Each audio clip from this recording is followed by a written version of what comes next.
Well, hello, welcome to a reading through of Odyssey Book 5. And I've recorded elsewhere books 1 to 4 and books 6 and 7, so this will fill in a gap for those who would like to read through with me the first 7 books of the Odyssey at least.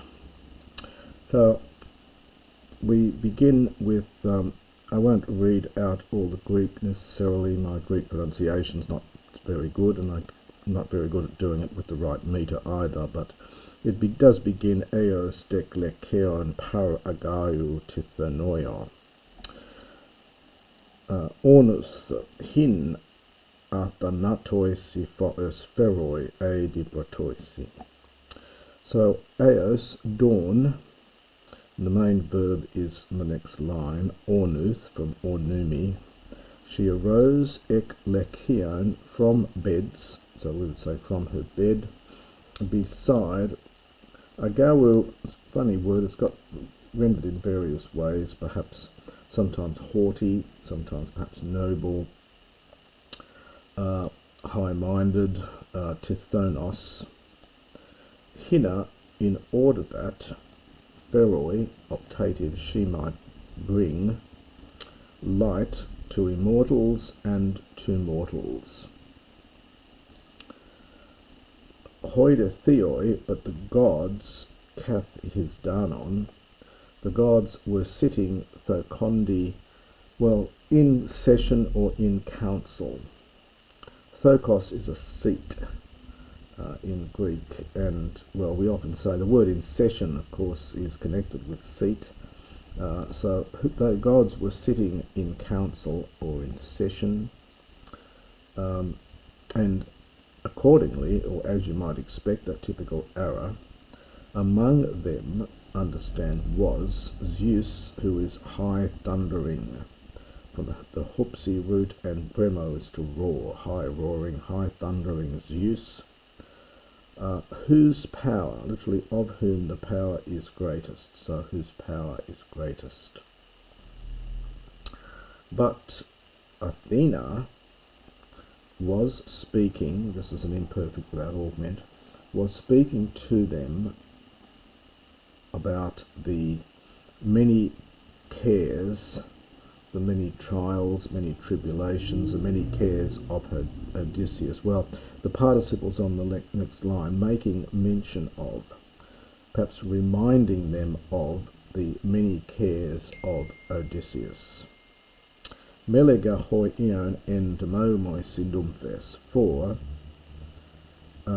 him being in the houses of the nymph, of a nymph, so we would say the fact that he was in the house of the nymph, mele, was a concern, hoi, for her. This is that reflexive, so it must be referring back to Athena. For him being in the houses, or in the house of the nymph, was a concern for her. And she begins with a fairly brusque introduction here. Zeus pater e aloi maceres theoi en eontes, O Father Zeus, and the other blessed gods, who being forever, so who are eternal. Me tis eti prophron agenos e apios estos skeptukos basileus. So may, now we got these, it's an imperative, let there not be any longer a prophron, a thoughtful, agonos, which is mild, and apios, gentle, scepter-holding king. So in other words, may a scepter-holding king no longer any more be thoughtful, mild, and gentle, nor one thinking, isima, this means things that are reasonable and balanced and appropriate, in accordance with fate, in their mind. But may he, this is the basileus, may he be continually kalepos, harsh, and may he do, this is a optative of wish from resto, may he also do things which are isula, which are unjust. And notice we get a nice little pun here. So Isima, this is fair-minded things, so nor thinking appropriate or fair-minded things in his mind. So we would combine these together and say fair-minded things, but may he do Isula, may he do that which is unjust. So we get a nice pun here between Isima and Isula. Hos utis memnetai, since no one, we've got to go to the next line I think, of the people whom he rules, have any memory of divine Odysseus. But he was Apios, he was gentle like a father. So may the kings not be kind anymore, because he was very kind and no one remembers him. But he, Katai, he lies suffering, well, he lies on an island suffering krateralgia, strong or terrible miseries, terrible sufferings, pains from Algos, in the halls of the nymph Kalypso, who Iske holds him, that's the min auton, by necessity. But he is not able, hikesthai, to come to his, that's that personal adjective again, to his fatherland, to his ancestral land. Uga hoi para neas, eperet moi kai hetairoi. Notice the accent on para means it's going to be short for paresti, for there are present for him, they're not present for him, ships which are oared. So there are no oared ships for him and comrades, who might send or perhaps escort him upon or send him on the broad backs of the sea. So it's the broad waves of the sea, but Homer often uses this nota to describe the high waves of the sea, so the broad backs of the sea. Nun alpaid agapeton apoktenai maasin, oi kadinis sominon. But now we're not told the subject, but of course we the audience understand that it's the suitors. They are desirous, they are keen, they are eager. This is a verb from mima'a. It's perfect in form, present in meaning, meaning to desire or to long to. Can be used it's used in the Iliad a lot of warriors keenly going forth, desiring to go forth to fight. Here it's just so, but now they desire to kill his beloved son. So the our here is now in turn, or moreover, they desire to kill his beloved son as he is returning oikadi home. But he went, that is the beloved son, this of course is Telemachus, he went after, and then that goes with the akuain, a report of his father, and he went into sandy Pylos and into glorious Lacedaemon. This is Lacedaemon, Sparta. Ten de ape bominos prosephe nephelegereta Zeus, and the cloud-gathering Zeus, despite the ending, this is a nominative form of the adjective, so cloud-gathering Zeus then addressed her in reply. Teknon emon, my child, my daughter. Such a word has escaped you, in respect of the barrier of your teeth, literally. It's a very common, fairly common expression in Homer. Poion epos fugen herkos odonto. So, such a word has fled the barrier of your teeth in respect of you, or perhaps has escaped you in respect of the barrier of your teeth. In other words, what have you just said? Ugar day two-time men ebulusas noon aute.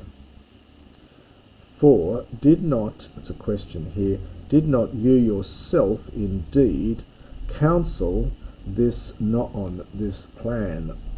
Did not you yourself devise this plan? That in so, or perhaps so that Elthone, Odysseus having come, might indeed get revenge on them, that is, the suitors. And but you, epistamenos is an adverb. You can see the root epistemai, to know, so perhaps skillfully or knowingly. For you send Telemachus knowingly, for you are able, for you can do it. Perhaps escort for Pempo here. It's an imperative. It's got to be with the su. So you knowingly send back, or skillfully send back Telemachus, for you are able to do this.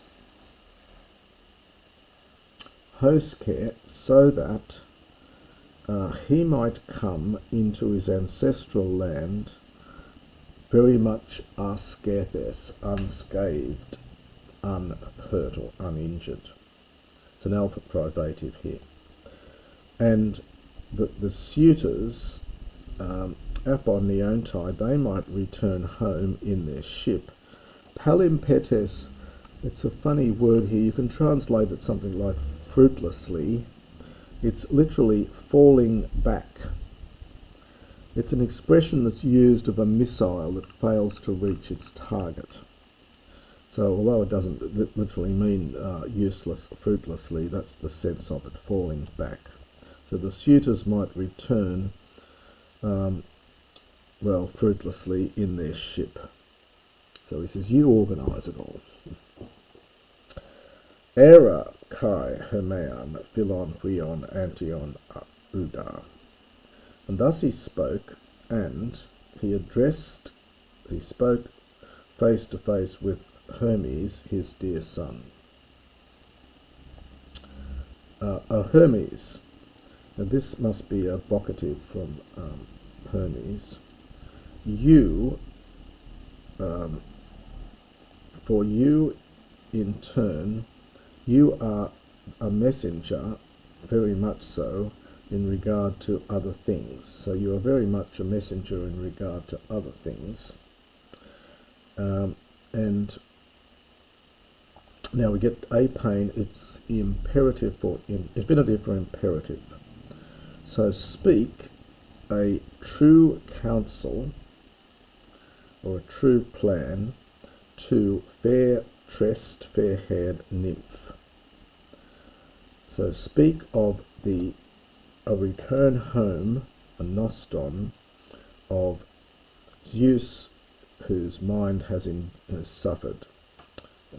So it's talas, wretched-minded, or enduring, whose mind endures, so perhaps long-suffering Odysseus, so that he might return neither by an escort of the gods, nor an escort of mortal men. But he, suffering paemata, suffering pains, so suffering painful things, on the 20th day, on a much tied together raft. So on the 20th day he might come into Sperchia, which is very fertile, into the land of the Phaeacians, who literally have been born anchi theoi, near like to the gods, or near to the gods. And they, now it's Ken and Timaeus, they will, or they would, honour him. Peri is with the Kairi, really, they might honour him, Peri Kairi, literally excessively in their heart, so perhaps heartily, hosts, notice the accent on hosts, like a god. They will send him into his, in a ship, they will send him in a ship into his dear ancestral land, into his dear fatherland.